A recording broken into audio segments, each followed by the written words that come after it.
오늘 함께 나누실 말씀은 고린도후서 1장입니다. 고린도후서 1장 3절과 4절만 보겠습니다. 고린도후서 1장 3절과 4절입니다. 다 함께 한 목소리로 읽겠습니다. 찬송하리로다. 그는 우리 주 예수 그리스도의 하나님이시요 자비의 아버지시요 모든 위로의 하나님이시며 우리의 모든 환난 중에서 우리를 위로하사 우리로 하여금 하나님께 받는 위로로서 모든 환난 중에 있는 자들을 능히 위로하게 하시는 이시로다. 아멘. 한 번 더 기도하겠습니다. 예수님, 오늘도 종을 세워주신 주님을 찬양합니다. 주님께서 말씀을 전하라 하셨기에 순종하고 섰사오니 성령님 종에게 임하사 성령의 불로 종의 입술을 정결케 하시고 하나님의 말씀만 온전히 선포할 수 있게 하여 주옵소서. 감사드렸고 예수님 이름으로 기도합니다. 아멘. 네, 오늘 함께 우리 봉독하신 말씀으로 모든 위로의 하나님, 모든 위로의 하나님이라는 제목으로 함께 은혜를 나누겠습니다. 우리 모두는 위로가 필요합니다. 그렇죠? 우리 모두는 위로가 필요합니다. 그렇다면 우리에게 필요한 위로는 어떤 위로를 말하는 것일까요? 우리가 위로받고 싶어 하지만 사실은 어떤 위로는 굉장히 마음을 이렇게 만져주는 그런 역할을 하지만 어떤 위로는 그렇지 않은 경우가 있어요. 들을 때는 좋은 것 같은데 이렇게 마음이 오히려 허망해지는 그런 느낌이 있을 수 있어요. 그래서 우리에게 위로는 필요한데 어떤 위로가 좀 필요한 것일까? 그리고 우리가 누군가를 위로하기 원한다면 무엇을 해야 될 것인가 하는 거예요. 모든 사람에게는 위로가 필요하고 그렇기 때문에 우리는 서로 위로를 주고받아야 하는 건 분명한데 누군가를 위로한다고 하는 것은 결코 쉬운 일이 아닙니다. 본문은 참된 위로가 무엇이며 그리고 근본적으로 위로는 무엇을 위한 것인가 하는 것을 보여줍니다. 바울은 먼저 위로의 근원에 대해서 3절에서 이렇게 말씀합니다. 찬송하리로다. 그는 우리 주 예수 그리스도의 하나님이시요 자비의 아버지시요 모든 위로의 하나님이시며 하나님은 모든 위로의 근원이시라고 바울은 분명하게 말씀합니다. 여러분, 왜 하나님이 위로의 근원이 되실까요? 하나님이 우리를 위로하신다면 무엇을 하신다고 하는 것을 의미할까요? 자, 4절 앞부분을 보겠습니다. 우리의 모든 환난 중에서 우리를 위로하사 이렇게 말씀합니다. 우리의 모든 환난 중에서 우리를 위로하사 하나님은 우리가 겪는 모든 고난을 위로하시는 분이시다라는 그런 말씀을 하시는 겁니다. 그러면 구체적으로 무엇을 어떻게 하신다는 것일까요? 여러분, 환난 당할 때, 고난을 당할 때 우리는 본능적으로 어떻게 반응을 합니까? 어서속히 가능한 한 빨리 환난으로부터 벗어나는 것 아니겠어요? 그렇죠. 환난 당하면, 고난 당하면 어서속히 그것으로부터 벗어나고 싶은 거예요. 그래서 우리는 주여 이 환난을 없애주소서라고 기도합니다. 당연히 우리는 그런 기도를 할 수 있어요. 해야 됩니다. 하나님의 위로, 세상의 위로가 아니라 하나님의 위로를 구하는 것은 하나님의 자녀인 우리의 당연한 권리예요. 그런데 우리는 오늘 본문에서 우리의 환난 중에서 라는 구절의 의미를 알 필요가 있습니다. 이 말씀을 요한복음 16장 33절 말씀과 연결해서 살펴보면 그 의미가 더 분명해집니다. 자, 요한복음 16장 33절을 봅니다. 이것을 너희에게 이르는 것은 너희로 내 안에서 평안을 누리게 하려 합니다. 세상에서는 너희가 환난을 당하나 담대하라, 내가 세상을 이기었노라. 이렇게 말씀합니다. 이 말씀은요, 요한복음 16장 33절, 이 말씀은 그리스도인들은 환난으로부터 벗어나는 것이 아니라 다른 것을 구해야 된다, 찾아야 된다 하는 말씀이에요. 우리는 고난을 당하면, 환난을 당하면 자동 반사적으로 그 환난에서, 고난에서 벗어나고 싶어 하지만 이 요한복음 16장 33절 말씀을 보면 그리스도인들이 어떻게 해야 되는가? 환난으로부터 벗어나는 것만이 아니라, 그거는 기본적인 욕구 아니겠어요?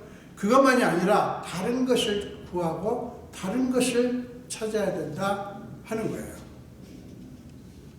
여러분, 이 말씀에서 우리가 주목할 것은 주님이 너희로 내 안에서 평안을 누리게 하려 함이라 라고 말씀하면서 참 위로가 되는 말씀 아닙니까? 너희로 내 안에서 평안을 누리게 하려 함이라 라고 말씀하시면서 곧 이어서 뭐라고 말씀하냐면 세상에서는 너희가 환난을 당하나 이렇게 말씀합니다. 이게 이 말씀을 우리가 주목해야 돼요. 세상에서는 너희가 환난을 당하나.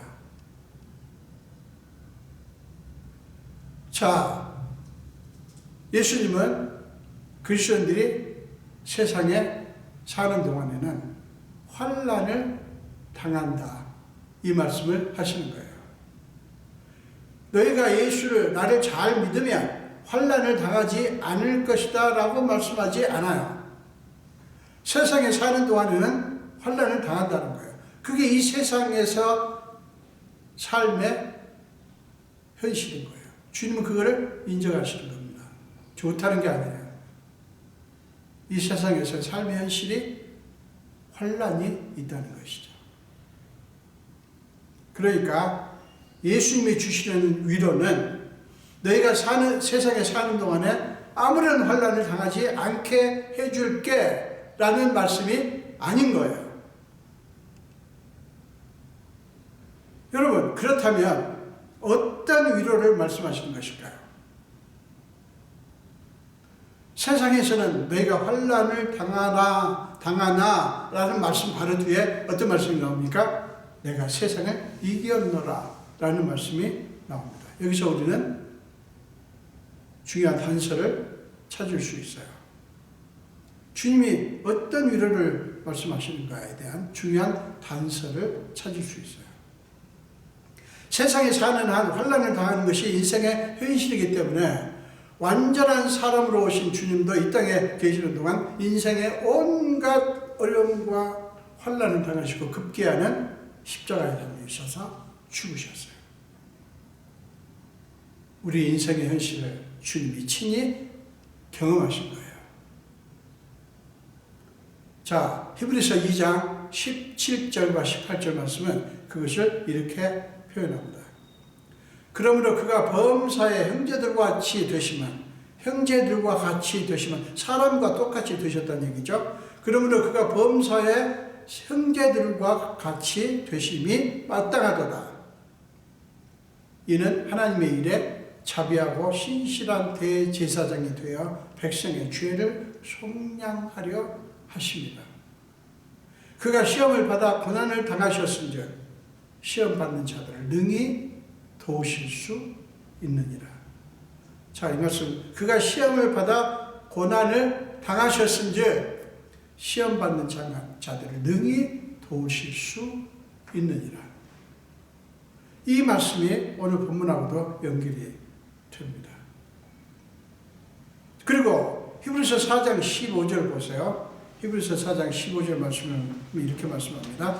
우리에게 있는 대제사장은 우리의 연약함을 동정하지 못하실 리가 아니요 모든 일에 우리와 똑같이 시험을 받으신 이로되 죄는 없으십니다. 이렇게 말씀합니다. 이 말씀은 히브리서 4장 15절, 이 말씀은 우리의 대제사장이신 예수님에 대해서 그분은 우리의 연약함을 깊이 동정하신다, 불쌍히 여기는 분이다 라고 말씀하고, 우리의 연약함을 짊어지고 우리를 위해 시험을 당하신 분이다 하는 것을 강조하는 거예요. 그러니까 그분은 우리의 연약함을 깊이 불쌍히 여기시는 분이시기 때문에 우리의 연약함을 짊어지시고 우리를 위해서 시험을 당하셨다 하는 거예요. 예수님은 그렇게 하시려고 하나님의 되심을 포기하시고 종의 형체를 가지사 우리처럼 사람이 되셔서 이 땅에 오셨고, 자기를 낮추시고 십자가에 죽기까지 복종하셨어요. 그게 빌립보서 2장 6절부터 8절까지 나오는 말씀이에요. 여러분, 그렇게 하신 예수님께 하나님이 무엇을 하셨는지 아세요? 자, 빌립보서 2장 8절부터 11절까지를 보겠습니다. 빌립보서 2장 8절에서 11절입니다.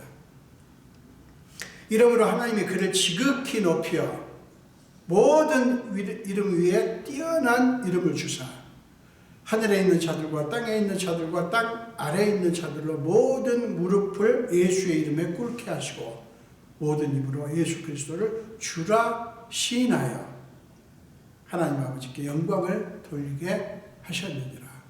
이렇게 말씀합니다. 지금 보세요.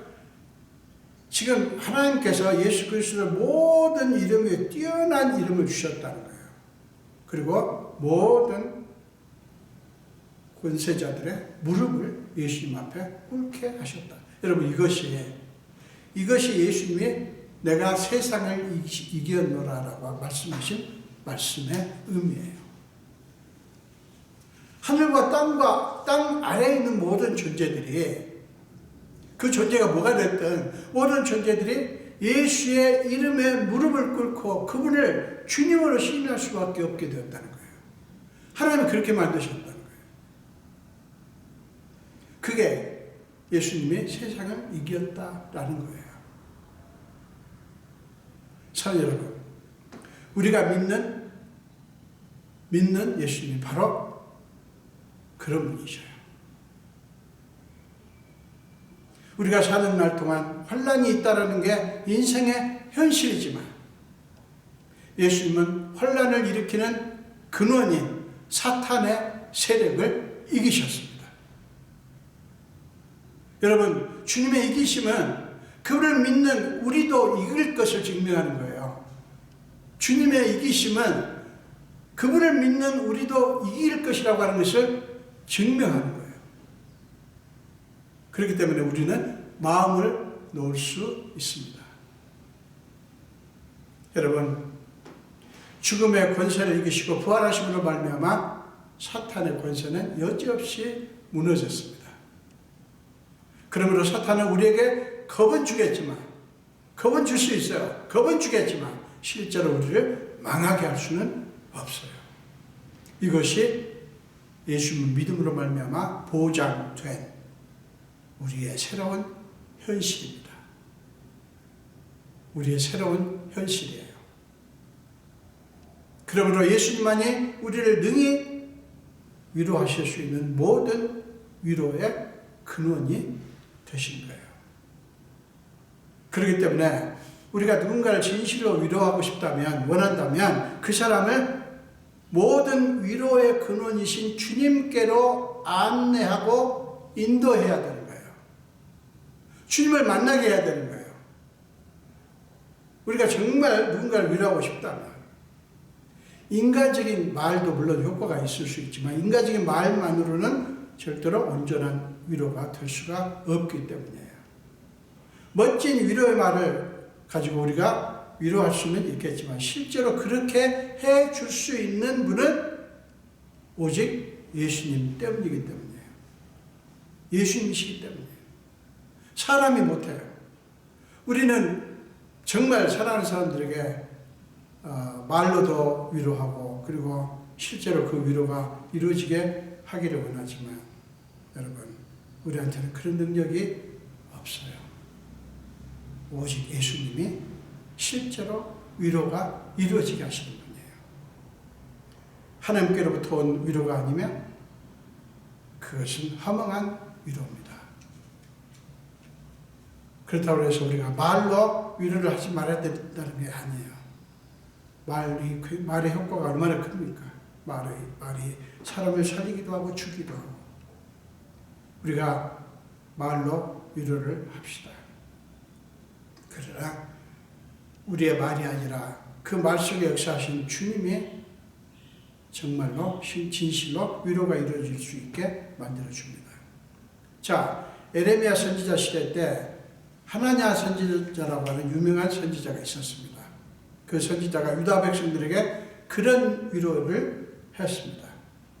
바벨론의 침공의 위협 앞에 있는 유다 백성들에게 하나냐는 뭐라고 그들을 백성들을 위로했냐면, 우리는 하나님의 택하신 백성이기 때문에 결코 이방 나라에게 망하지 않게 해주실 것이고, 우리는 어떤 환난도 당하지 않게 해주실 것이다, 이렇게 예언을 했어요. 그러면 당연히 유다 백성들은 하나냐 선지자의 예언을 환영했죠. 그렇지 않겠어요? 환영했습니다. 여러분, 그게 인생의 우리 인간의 본성 아닐까요? 이 하나냐 선지자는 그 본성에 맞춰서 예언을 한 거예요. 그래서 당시 백성들은 그의 말에 열광을 했습니다. 그러나 성경은 그 하나냐 선지자에 대해서 이렇게 선포합니다. 에레미야서 27장 15절입니다. 에레미야 27장 15절입니다. 내가 그들을 보내지 아니하였거늘 그들이 내 이름으로 거짓을 예언하니 내가 너희를 몰아내리니 너희와 너희에게 예언하는 선지자들이 멸망하리라. 이렇게 말씀합니다. 여러분, 하나냐 선지자의 위로의 말씀은 듣기에는 달콤했어요. 그렇지만 참된 위로가 아니었습니다. 그의 예언은 하나님으로부터 온 게 아니었기 때문에. 그의 예언은, 그의 위로의 말은 하나님께로부터 온 게 아니었어요.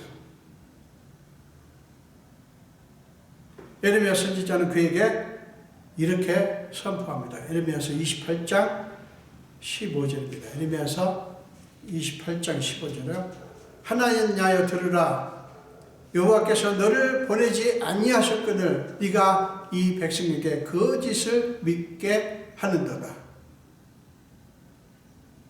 결국 하나냐 선지자의 위로는 바벨론의 유다가 망함으로 말미암아 백성들에게 더 큰 실망을 안겨줬을 뿐만 아니라 백성들로 하여금 하나님께 순종하지 못하도록 막는 어처구니없는 결과를 만들었어요.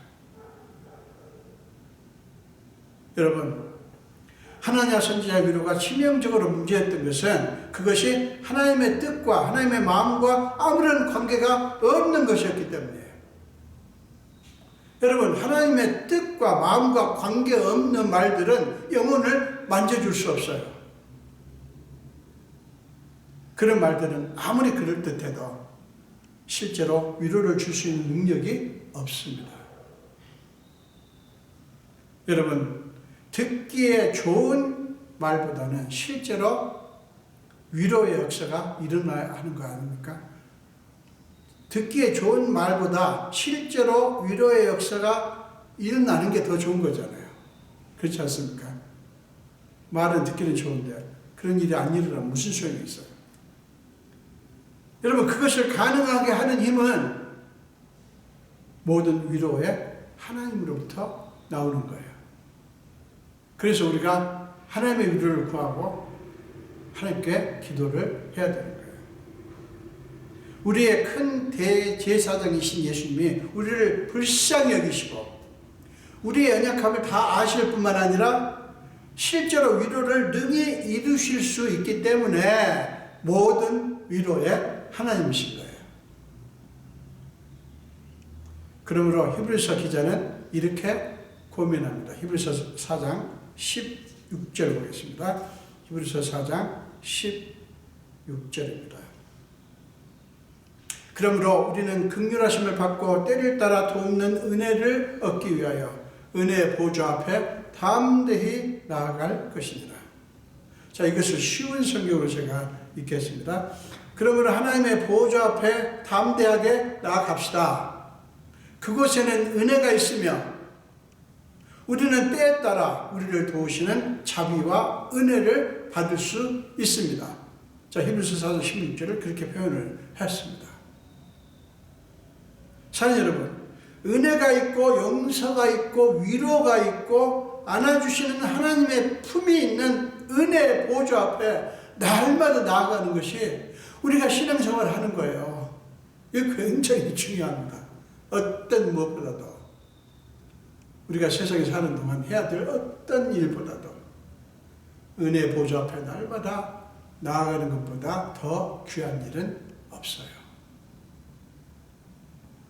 그러므로 여러분, 은혜의 보좌 앞에 나아가는 것을 소홀히 하지 마십시오.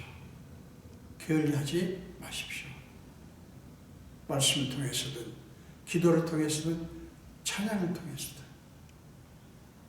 여러분, 그것이 주님께서 여러분에게 은혜 주시기 위해서 준비하신, 말하자면 밥상이에요. 여러분, 여러분들이 가족을 위해서, 사람 가족을 위해서 음식을, 맛있는 음식을 예를 써서 준비했는데 아무도 먹지 않겠다고 하면 그 음식 만든 여러분 얼마나 서운하시겠어요. 하나님이 우리에게 은혜 보좌를, 밥상을 차려놓으셨어요. 그리고 우리를 부르십니다. 왜요? 은혜를 베푸시기 위해서. 그를 위해서 주님이 십자가 위해서 물과 피를 다 쏟으시고 돌아가시면서 뭐라고 하셨어요? 내가 이루었다. 내가 다 이루었다 말씀하지 않습니까? 은혜 보좌 앞에 나가기를 주저하지 마시기를 바랍니다. 날마다 우리를 위해서 친히 간구하고 계시는 그 주님 앞에 여러분의 탄식을 다 쏟아내십시오. 주저하거나 망설이거나 두려워하지 마시고 주님 앞에서 탄식하고 우십시오. 많은 그리스도인들이 오해를 합니다. 어떻게 하나님 앞에 탄식한단 말이냐? 어떻게 하나님 앞에 운단 말이냐? 그는 믿음 없는 모습 아니냐? 여러분, 그래가지고 그리스도인들이 우는 것을 굉장히 경계하는 분들이 있어요. 우는 것을 경계하는 분들이 있어요. 굉장히 크나큰 오해입니다. 여러분, 우리가 아주 잘 아는 다윗 왕 여러 시편을 썼죠. 근데 그 다윗의 시가 굉장히 많은데 특별히 10편의 시를 탄식시로 이렇게 분류해서 특별히 시편에 보면 그 탄식하는 모습을 강조를 합니다. 다윗의 시를 보면 꼭 10편의 탄식시뿐만 아니라 다윗의 시편을 보면 정말 어떻게 하나님의 사람이 이렇게 하나님 앞에 노골적으로 이렇게 탄식을 하는가, 이런 생각이 들 만큼 솔직하게 자기의 고통스러운 마음, 슬픈 마음, 분노, 서운한 마음, 이런 것을 표현합니다. 자, 그 중에 시편 22편을 보겠습니다. 시편 22편, 제가 1편 1절, 그리고 6절부터 8절, 그리고 14절, 15절을 읽어드리겠습니다. 다윗은 이렇게 탄식합니다. 내 하나님이여, 내 하나님이여, 어찌 나를 버리셨나이까? 어찌 나를 멀리하여 돕지 아니하시오며 내 신음소리를 듣지 아니하시나이까? 6절입니다. 나는 벌레요 사람이 아니라, 잘 보세요. 나는 벌레요 사람이 아니라 사람의 비방거리요 백성의 조롱거리니이다. 나를 보는 자는 다 나를 비웃으며 입술을 비죽거리고 머리를 흔들며 말하되 그가 여호와께 의탁하니 구원하실 걸, 그를 기뻐하시니 건지실 걸 하나이다. 조롱하는 거잖아요. 다윗은 그 모든 것들을 전혀 숨기지 않고 다 하나님 앞에 쏟아냅니다. 여러분, 하나님 앞에 탄식하는 것은 하나님 앞에 탄식하는 것은 왜 중요하냐면 자신이 하나님 없이는 살 수 없는 연약한 존재라고 하는 것을 인식하고 솔직하게 고백하는 믿음의 모습이에요. 불신앙의 모습이 아니라 하나님 앞에 솔직하게 나는 이렇게 힘듭니다. 나는 이렇게 고통스럽습니다. 나는 이렇게 아픕니다. 라고 쏟아내고 울면서 하나님 앞에 탄식하는 것은 보세요. 하나님, 나는 주님 없이는 살 수 없는 이렇게 연약한 존재입니다. 라고 하는 것을 인식할 뿐만 아니라 솔직하게 고백하는 거예요. 이게 믿음의 모습이에요. 여러분 오해하지 마시고 하나님 앞에, 사람들 앞에 탄식할 필요 없어요. 자조적인 섞임, 자기 혼자 막 자탄을 하고 비탄에 빠지면 안 돼요. 하나님 앞에, 예수님 앞에 여러분의 감정을 쏟아내십시오. 그리고 우십시오. 두려워하지 마세요.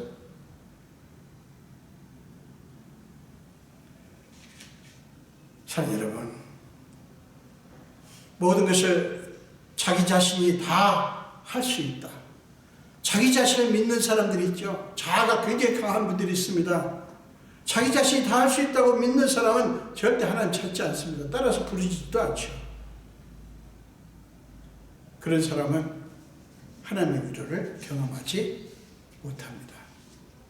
많은 사람들이 자신의 아픔을 애써 감추고 아무렇지 않은 것처럼 포장하려고 애를 씁니다. 자신의 약한 모습이 드러날까봐 전전긍긍합니다. 절대로 탄식하지 않지요. 그런 사람들은 수많은 무거운 짐을 지고 피곤하고 지친 삶을 살아갑니다.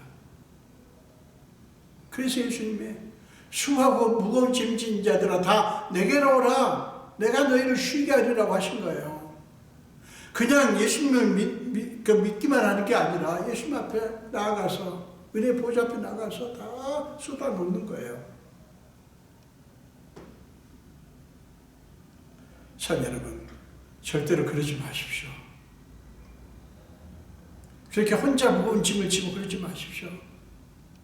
예수님이 그것을 위해서 십자가를 지신 거예요. 우리 사람에게는 여러분들이 그러지 않을 수 있지만 우리 주님께는 그러지 마십시오. 주님께 다 쏟아내세요. 그분은 여러분의 약점을 들추어내서 그걸 가지고 여러분을 정죄하시는 게 아니라 오히려 여러분을 감싸 주시고 그걸 통해서 여러분의 그 약함을 통해서 여러분에게 선을 이루어 주시는 분이시기 때문에 선이라는 게 뭡니까? 여러분에게 가장 알맞은 것, 좋은 것을 의미합니다. 여러분의 그 아픔과 연약함, 그 약점, 이걸 하나님 예수님께서 받으시고 그걸 가지고 여러분에게 가장 좋은 것을 이루신다고요. 선을 이루신다고요. 사랑하는 여러분, 여러분의 실패나 실수 등 약점들 때문에 주저앉아 있지 마시기를 축원합니다. 주저앉아 있지 마세요. 그러면 여러분은 주님이 여러분의 연약함을 가지고 많은 실수투성의 약점들을 가지고 만들어내신 깜짝 선물들을 여러분이 받게 될 거예요. 예수 믿는 신앙이 이렇게 기가 막힌 거예요. 여러분이 주님 앞에 여러분의 실수나 연약함을 그렇게 드러내시고 주님 앞에 나아가서 그걸 쏟아놓으면 우리 주님은 여러분의 그 연약함을 가지고 뭐를 만드느냐? 여러분에게 좋은 깜짝 선물을 만드셔요. 여러분에게 최고의 위로와 소망을 주시는 그것을 주님이 여러분에게 선물로 주십니다. 사랑하는 여러분, 기억하십시오.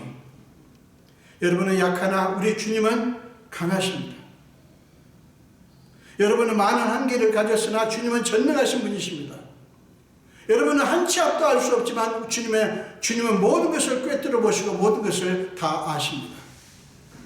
주님께는 능치 못하신 것이 없고 여러분이 실패한 것으로도 아름다운 작품을 만드십니다. 사랑하는 여러분, 호세아서 1절 말씀을 한번 보세요. 여러분의 고백으로 여러분들이 삼으셨으면 좋겠습니다. 호세아서 6장 1절 말씀입니다. 오라 우리가 여호와께로 돌아가자. 여호와께서는 우리를 찢으셨으나 도로 낫게 하실 것이요 우리를 치셨으나 싸매어 주실 것입니다. 그렇습니다. 우리 주님은 우리의 상처를 도로 낫게 하실 것이고 싸매어 주실 것입니다. 우리 주님 앞에 가자고요. 오라, 우리가 여호와께로 돌아가자. 여호와께로 돌아가자. 여러분, 우리가 신앙생활을 한다고 하는 게 그거예요. 그분은 여러분을 위한, 저와 여러분을 위한 모든 위로의 하나님이십니다. 약할 때 강함 되시네, 나의 보배가 되신 주 나의 모든 것. 주 안에 있는 보물을 나는 포기할 수 없네. 주 나의 모든 것.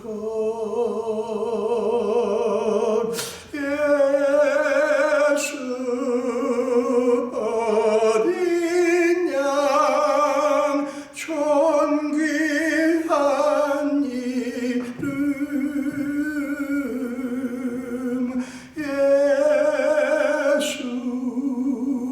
어린 양 존귀한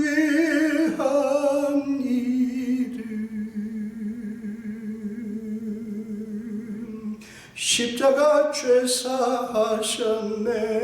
주님의 이름 찬양해. 주 나의 모든 것. 쓰러진 나를 세우고 나의 빈잔을 채우네. 주 나의 모든 것. 예수 어린 양 존귀한 이름. 예수 어린 양 존귀한 이름.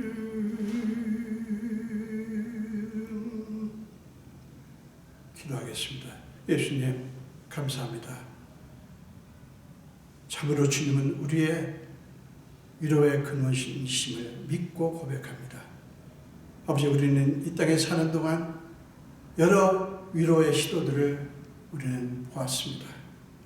그러나 주님이 주시는 위로 아니면 우리에게 참 위로가 되지 않는 것을 우리는 압니다.